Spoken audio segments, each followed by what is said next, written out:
best friend since I was 5. My family moved into our new house a week before my 5th birthday, and Clarissa lived right next door. My mother decided to pay our new neighbors a visit, and convinced me to come along with her, telling me that they had a daughter who was about my age. Reluctant as I was, I met Clarissa, and we were inseparable almost instantly. We liked the same Barbies, the same books, the same TV shows, and growing up, the same boys. We shared everything, our toys, our secrets, and our enjoyment in teasing her little brother Joshua. We had our disputes over the years, but when push came to shove, I always had her back, and she always had mine. When I was new at her school and was being bullied, she was the one who told everyone to back off. When I was rejected, because the guy I liked was interested in her, she was the one who told him to screw off, convincing me that he didn't deserve either of us. This never changed. Until 3 months ago. We live in Canada, where the legal drinking age is 19, and it was Clarissa's first night out drinking, legally anyways, in celebration of her 19th birthday. Naturally, she wanted me to go with her, but I was sick with a pretty severe case of pneumonia, and my mother wouldn't let me leave the house, let alone go out bar hopping or clubbing. I promised her I'd make it up to her, but I never got to keep that promise. Clarissa was out clubbing with a couple other friends of ours, but their designated driver, Megan, didn't stay sober, as she'd promised to. Clarissa could tell that Megan shouldn't have been driving, and wanted to call a cab, but the others wouldn't hear of it. Megan insisted she was fine. I should have listened to her. She texted me about her doubts, asking me what she should do. I told her to call a cab, but had I known she'd have gotten into that damn car anyways, I should have gone to pick them up. Sick or not, had I taken 20 minutes to pick them up, Clarissa might be alive today. She was the only one killed in the collision. The car was T-boned when Megan ran a red, and Clarissa's side took the brunt of it. I haven't really talked with the others since Clarissa's death. Even at her funeral, I didn't know what to say to them. I don't know if I was angry with them or ashamed. I just can't talk to them. Anyways, Clarissa was really into Facebook. And I don't just mean she left her page open at all times. In fact, she didn't, but I'm getting to that. Clarissa was the kind of girl who felt the need to change her profile picture every couple of days, or at the very least once a week. Whether it was a picture of us at the beach with the hashtag besties, or an elegant selfie in one of her favorite outfits with song lyrics in the description, it was constantly changing. She would also post statuses every few hours or so, updating the Facebook world on whatever was going on in her life. I actually enjoyed reading her sarcastic anecdotes or annoyed rants about her brother's immaturity, especially while I was bedridden. There was something about seeing her posts and knowing that her life was still going on that was comforting to me. Like every status I read was bringing me that much closer to being out of the house and in some of her Facebook-worthy statuses again. Another thing about Clarissa was how serious she was about her Facebook privacy. This is why she would never leave Facebook open during those rare times when she wasn't on it. She couldn't stand the idea of anyone else being on her Facebook, posting in her place, or reading her messages. Not me, not her parents, not her boyfriend. She was adamant about being the only one who knew the password. She went so far as to change it every few weeks or so, just in case she was ever hacked or something. She literally took each and every password she ever used to her grave. I hadn't been handling her death well. I was shut up in my room most of the time, barely eating and struggling to get to sleep at night. If I thought pneumonia was bad, I'm pretty sure my condition at this point was rapidly getting even worse. I realized that I needed some kind of closure, a way to say goodbye to my best friend of 14 years, and I thought Facebook was the ideal way to memorialize her. I typed Clarissa Roberts into the search bar, and her profile showed up in the suggestions instantly. I hovered over her profile link with the mouse, unsure if I could really handle seeing her familiar face after being without it for so long. It felt like a lifetime ago since I'd actually seen her last, alive and feisty as ever.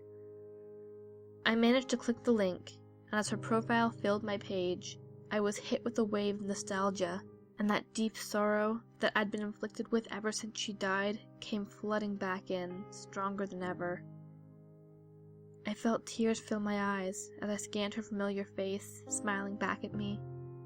She'd posted that profile picture the day before the accident.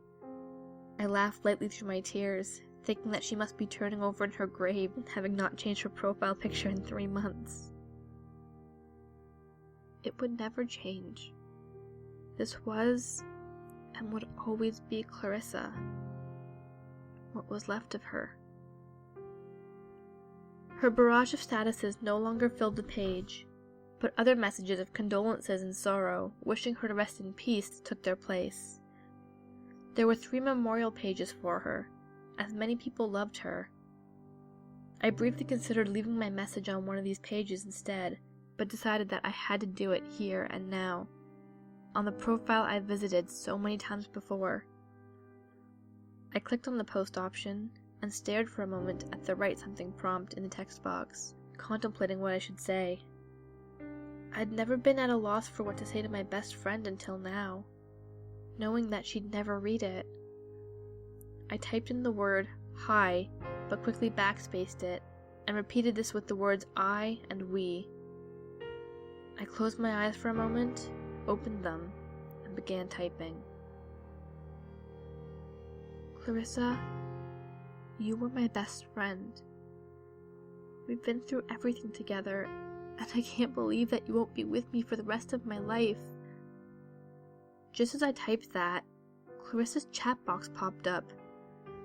I knitted my eyebrows together in confusion. How had that happened?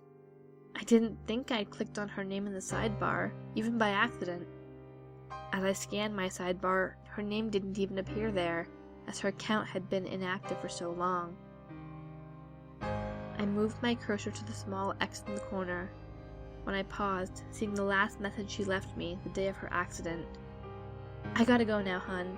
Love you. Hope you feel better, and I'll call you tomorrow. I hastily clicked the X, tears blurring my vision once again. I wiped my eyes and continued my message. You were supposed to be my maid of honor, and we'd planned to go to New York this summer. Remember? I can't go without you. I still find it so hard to believe you're gone. I'll miss your smile, your laugh, the sleepovers we used to have, and even the millions of Facebook notifications you left me that I always complained about. Without you, I really don't have a lot to do on Facebook anymore. I smiled at that last sentence. Clarissa was famous for always being the life of the party, and that held true even online. I hadn't realized how much of what I did on Facebook had to do with Clarissa. I kept typing. I can't tell you how much I wish I could turn back time. How I wish I could bring you back. But I have to let you go. I love you, girl, and I'll never forget you. You're still my best friend, and you always will be. Besties for life, right? Goodbye, Clarissa. Your best friend, Christy. I added my favorite picture of the two of us to the post.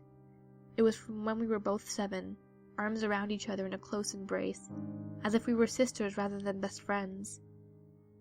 I couldn't keep from smiling as I moved my mouse to the post button, when suddenly, Clarissa's chat box opened up again. I'd have waved it off as a Facebook glitch, but a new speech bubble had appeared below her last message containing 3 dots, signifying that she was typing a message. At first I was shocked, my eyes widening, unable to process what I was seeing. I was terrified, and excited at the idea that Clarissa could actually be writing to me. No, not Clarissa. Clarissa is dead. I closed the window, but it reopened again. That same speech bubble next to her smiling picture, as if she was trying to talk to me. How would anyone have gotten onto her account? As I mentioned, Clarissa kept such close wraps on her account security, no way anyone could have guessed her password. And why would they want to? Who would want to pretend to be Clarissa just to freak me out? I paused, coming to a sudden realization. Who would constantly try to scare Clarissa and I when we were kids? And who played constant practical jokes on us as revenge for picking on him? The years of merciless teasing, pranks, and spying had been a back-and-forth war until Clarissa's accident. Joshua. He was always into stupid pranks like this. But this was going too far. I clenched my fists as my entire body filled with rage. What was he planning to send? Did he really think I'd fall for something this juvenile? Or did he just plan to leave the speech bubble in its typing status, thinking I'd watch it forever, waiting for something to happen? It had to be him. Who else could it be? I angrily scrolled through my phone until I found Joshua's contact information. I smashed the call button and held the phone up to my ear.